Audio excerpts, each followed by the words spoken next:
Bom dia, boa tarde, pessoal. Eu acabei de chegar de um movimento de rua. Estávamos, distribuindo material de campanha política, porque nós acreditamos que nós estamos vivendo uma guerra dentro da política. E esta guerra nós precisamos ser combatentes e precisamos estar nas linhas de frente. Por que que nós acreditamos nisso? Por causa do Tário Flávio, né. Vocês sabem que está havendo uma série de distorção, os discursos dele distorcem toda a verdade, porque ele está acusando o Lula e o governo do Lula, e eu estou falando isso porque de manhã eu ouvi o noticiário em que perguntava para professores da ciência econômica, perguntavam para políticos da área econômica, perguntavam para pessoas do primeiro escalão do governo. Então eles falavam que houve participação do governo nessa questão do tarifaço. Não existe participação do governo, pelo contrário, a cúpula do governo, da área da diplomacia, da área da conversação, da área da da economia, os representantes dos empresários de todas as áreas, do agronegócio, da da fábrica do naval, né, da indústria. Todos as pessoas que são responsáveis por essas áreas da nossa economia, o Galípolo, todos eles estavam reunidos na defesa do governo e de tudo que foi negociado nos últimos meses, desde aquele primeiro Flávio lá de trás, que ficou a conta de realmente de Flávio Bolsonaro, que estava lá conspirando, ele e o Eduardo, conspirando contra o Brasil, são traidores da pátria. Esses meninos estavam lá já traindo o Brasil. E aqui no Brasil, os que mais apoiaram a eles foram os empresários, os banqueiros e o agronegócio. Os grandes, né, não foram os pequenos, porque os pequenos eu conheço, eu sei que não entra eh, nessas, coisas de financiar outros, porque eles não dão conta, eles não dão conta nem deles mesmos, quanto mais tem que financiar campanha de candidatos ao Senado e ao e a e ao cã à Câmara dos Deputados Federais. Então eu sei do que eu estou falando. Então, por favor, eu gostaria de pedir a vocês que me ouvem, que estão aqui no YouTube, que estão ouvindo todos os divulgadores das falas do PT, dos partidos que apoiam o PT, que apoiam o presidente Lula, como eu estava agora com a Jara, a Camille Jara e a Luísa, aqui do nosso estado, Mato Grosso do Sul, que estavam divulgando a campanha daquilo que Lula manda para cá e que eles representam, que eles distribuem, que eles fazem em nome do governo federal. Então nós estávamos neste movimento agora, e nós precisamos falar que a culpa do tarifaço não é do governo. O governo tem feito tudo para negociar com o Trump, e ele inclusive esteve na Casa Branca, foi recebido por Trump, de uma conversa que era para poucos minutos, duraram 3 horas. Lula levou tudo escrito e os argumentos dele estavam todos embasados dentro daquilo que nós temos de embasamento do Brasil, do Brasil, da economia, digamos assim, de contribuição em todos os setores, que é, por exemplo, essa mão dupla que a gente importa, mas também a gente exporta. Então, nessa mão dupla foi que nessa base, com os números fornecido pelo Ministério da Economia, da Indústria e do Comércio, ele levou esses dados todos e negociou com o Trump deu uma trégua e agora foram novamente lá, Flávio, Eduardo e aquele outro filho do ditador lá, que eu esqueci o nome dele agora, é tão insignificante a criatura, que é porque é filho do ditador, certo? E tá, digamos assim, saiu daqui do Brasil porque é um criminoso, é um cara que deve e tem que pagar.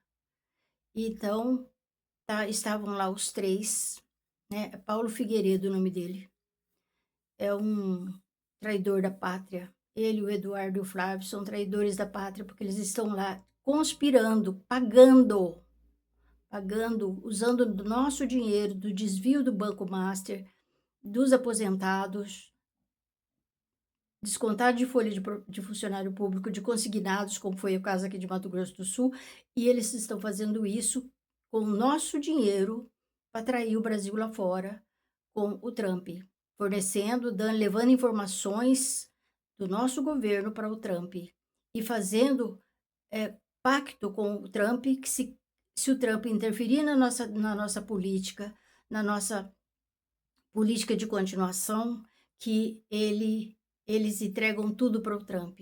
Nossas terras raras, nossas riquezas, inclusive ele ofereceu até a negociação de transição de governo. Onde já se viu isso? Passar a transição do nosso governo para um outro governo?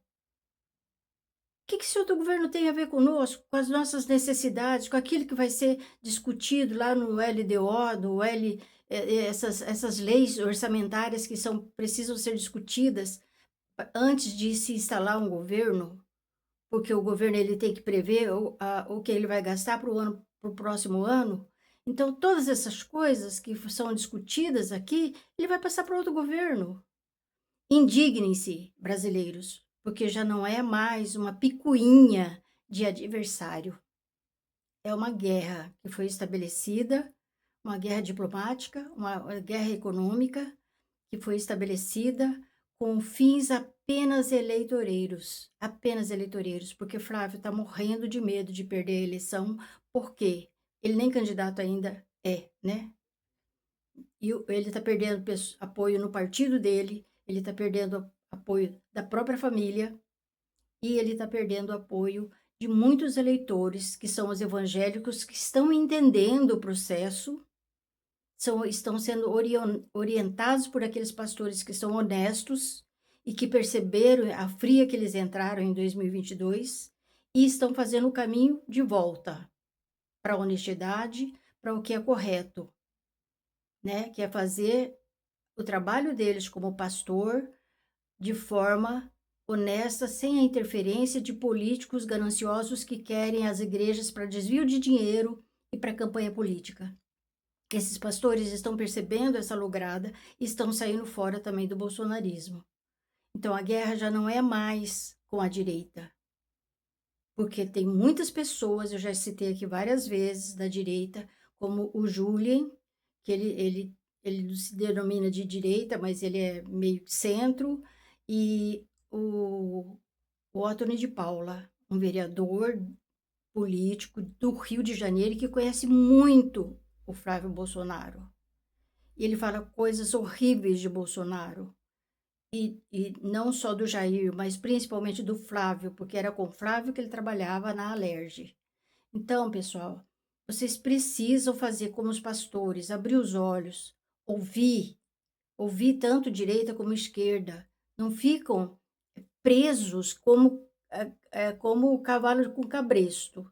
Olhar só uma direção, olhe todas as direções, desculpa. Porque nós precisamos saber o que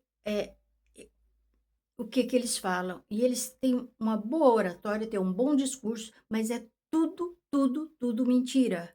Não tem uma única palavra que Flávio fala que seja verdade. Por quê? Porque isso está orientado em obras do passado, em retóricas do passado, em que se comentava que uma mentira contada 1000 vezes torna-se uma verdade, né? E uma verdade por mais que ela seja verdadeira, se contada, ela tem dificuldade de ser assimilada.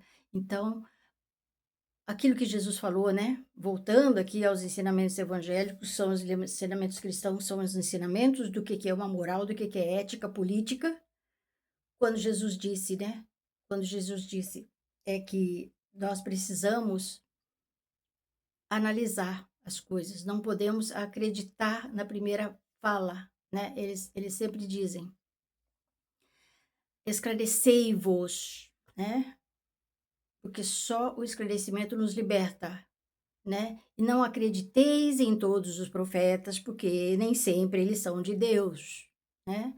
Por favor, não se enganem mais. Certo? Por isso que eu digo para vocês aqui que eu gosto eu gostaria de que a política tivesse conhecimento do evangelho de nosso Senhor Jesus Cristo, o Novo Testamento, por quê? Porque ali estão os princípios da moral cristã, da ética profissional, política, religiosa, e que infelizmente não é o que a gente vê todos os dias, em nenhum dos setores. Então, por isso que eu comentei no início, quando eu comecei as minhas falas, eu disse que nosso canal seria um canal de política e religião. Porém, se eu for falar de religião junto com a política, ficam muito longo os vídeos. Então, por isso eu necessito deixar de falar da religião, pelo menos temporariamente, e depois, futuramente, quem sabe, eu volto a falar da religião. Mas no momento nós precisamos tratar essa esse tarifaço como uma guerra fria, uma guerra sem sem balas, sem canhões, sem bombas, mas é uma guerra, porque o Trump, ele quer impor. Quando ele diz que Lula não negociou com ele, quando ele acusa o Brasil de não ter sido correto nas coisas, ele está mentindo, porque é a característica da direita mentir. Da direita, quando eu falo, é a trumpista e a bolsonarista. Não são aqueles outros que defendem a moral, que defendem a ética, que defendem, que têm escrúpulo, né? Porque tem muitas pessoas que são de direita, mas são escrupulosas. Então, essas outras pessoas aí é que nós temos que nos defender do bolsonarismo e do trumpismo, né? Eu às vezes falo errado, eu troco as palavras, mas eu sei que o correto é trumpismo e bolsonarismo. Nós temos que nos livrar dessas pragas que são que nem erva daninha. Você tira de um lugar, nasce no outro, tira do lugar, nasce do outro. É uma luta constante. Então, nós brasileiros, não vamos mais pensar: "Ah, eu não gosto do Lula". Não tem importância você não gostar do Lula. Não tem importância. Não é isso que nós estamos pedindo. Nós estamos pedindo racionalidade, maturidade. Não se deixem empolgar por falácias, por discursos vazios. O Flávio está muito enrolado. Se nós dermos voto para essa família, nós estamos enterrando o nosso país. Pensem nisso e vamos ser sérios na hora de escolher em quem votar. Eu sempre digo, para que nós tenhamos um governo capaz de fazer alguma coisa por nós, nós temos que ter bancada lá em Brasília, aqui no município. Então, nesse caso, nós temos que votar de município a Distrito Federal no PT ou nos partidos que estão apoiando o Lula. Porque antigamente nós podíamos ir votar em qualquer candidato, era nosso amigo, nosso partidário, nós simpatizávamos com ele, era um candidato, por exemplo, vamos supor, da nossa classe trabalhadora e etc. Nós fazíamos sempre dessa forma, não fazíamos? Não tinha esse compromisso, ah, tem que ser tudo assim, tem que ser tudo assado. Agora não, agora é uma questão necessária. Nós precisamos nos unir para fazermos esse discurso de apoiar os partidos que apoiam a Lula, porque senão Lula entra, mas não tem apoio nem no Senado nem na Câmara. Então nós precisamos pensar nisso, porque as nossas emendas estão lá com o Alcolumbre sentado em cima, que é a 6x1, né? Aliás, desculpa, que é a derrubada da 6x1. Nós temos que derrubar essa lei que obriga o trabalhador a trabalhar 6 dias por semana, descansar só um para fazer todas as coisas que ele tem que fazer na vida dele, né, em relação à família. Então, vamos pensar nisso. Pessoas que, por serem brasileiros, votam. Até a próxima.